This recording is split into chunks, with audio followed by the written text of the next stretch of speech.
Selamat pagi, saya Mananda, NPM 1813034047, ingin mempresentasikan hasil mimap saya mengenai buku penghijauan lahan kritis karya Ade Iwan Setiawan untuk memenuhi tugas mata kuliah Geografi Pertanian.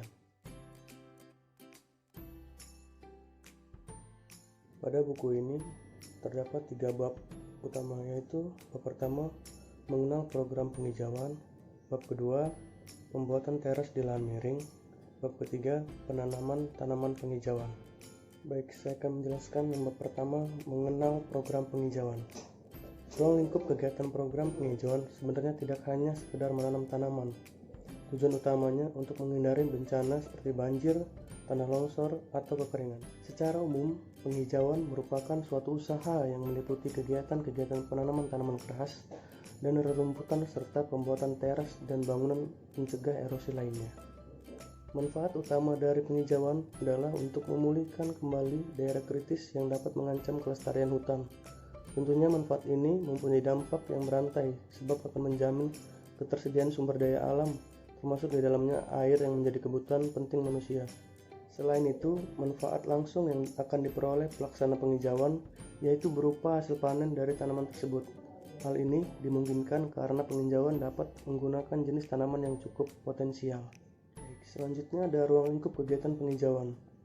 Banyak yang mengira kegiatan penghijauan hanya meliputi kegiatan-kegiatan menanam tanaman di lahan. Kegiatan penghijauan antara lain meliputi penanaman tanaman penghijauan dan pembuatan teras. Yang pertama ada penanaman tanaman penghijauan.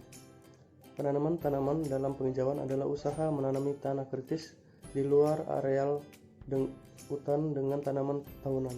Yang kedua ada pembuatan teras. Pembuatan teras merupakan usaha konservasi tanah dengan mengurangi kemiringan tanah.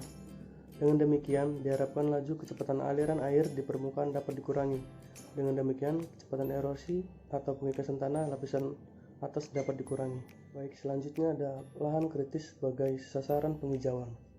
Tanah kritis merupakan tanah yang telah mengalami atau dalam proses kerusakan fisik, kimia, atau biologi. Kerusakan ini dapat terjadi pada tanah secara bersamaan atau hanya satu jenis kerusakan saja. Kita memasuki bab 2, pembuatan teras di lahan miring. Baik, yang pertama ada kemiringan lahan. Berdasarkan kemiringannya, tanah dapat dibagi menjadi 2 golongan, yaitu lahan yang mempunyai kemiringan di bawah 50% dan di atas 50%. Pada kemiringan di bawah 50%, lahan masih dapat diusahakan untuk menanam tanaman semusim, sedangkan lahan dengan kemiringan lebih dari 50% tidak sesuai untuk penanaman tanaman semusim. Dengan demikian, sasaran pembuatan teras ini adalah tanah kritis dengan kemiringan 10-50% yang digarap untuk usaha pertanian tanaman semusim. Yang kedua ada pembuatan teras. Pembuatan teras dimaksudkan untuk mengurangi kemiringan lahan. Dengan berkurangnya kemiringan lahan, tentunya kecepatan aliran air di permukaan pun akan berkurang, sehingga pengikisan lapisan atas tanah yang subur dapat dikurangi. Dalam pembuatan teras, perlu diperhatikan lapisan olah tanah dan tingkat kemiringan lahan. Pada saat pembuatan teras terjadi pemindahan akibat penggalian. Setelah penggalian, lapisan tanah bagian atas harus diusahakan tetap berada di bagian atas setelah penggalian.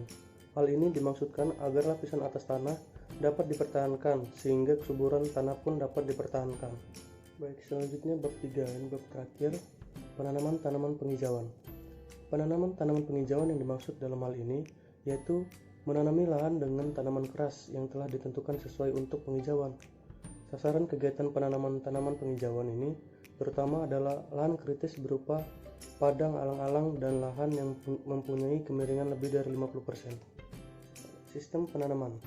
Dalam penghijauan paling tidak dikenal 3 sistem penanaman.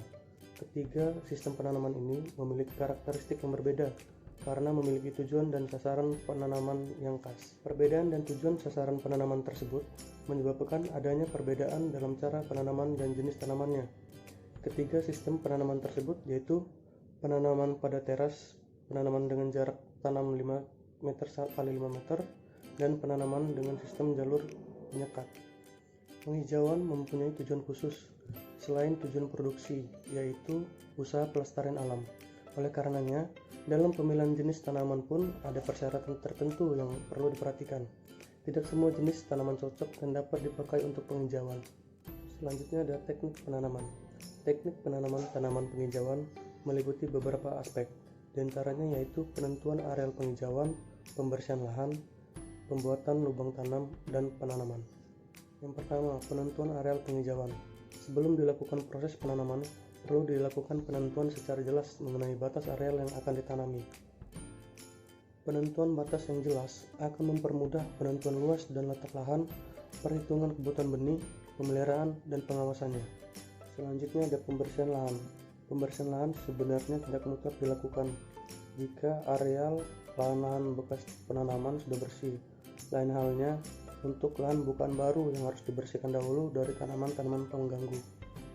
Cara pembersihan ini cukup mudah, yaitu dengan membabat dan menyingkirkan rumput dari lokasi yang akan ditanami. Yang ketiga ada pembuatan lubang tanam. Pembuatan lubang tanam mutlak dilakukan, namun di lapangan seringkali hal ini tidak dilakukan dengan sempurna. Biasanya lubang tanam dibuat hanya dengan menggali lubang seukuran polybag, kemudian bibit ditanam.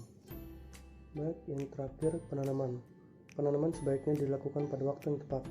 Pertimbangan utama yang perlu diperhatikan adalah penyesuaian musim. Penanaman tanaman untuk penghijauan hendaknya dilakukan pada musim hujan. Hal ini dimaksudkan agar pada masa awal pertumbuhannya, bibit yang ditanam mendapat siraman air hujan. Jika tidak terjadi perubahan cuaca yang drastis, idealnya penanaman dilakukan pada bulan Desember atau Januari. Baik, saya sudah selesai menjelaskan Mimaps, buku penghijauan lahan kritis karya Adi Iwan Setiawan. Saya Mananda, NPM 1813034447. Mohon maaf bila ada kata-kata yang salah maupun yang tidak enak didengar. Saya pamit undur diri. Selamat pagi.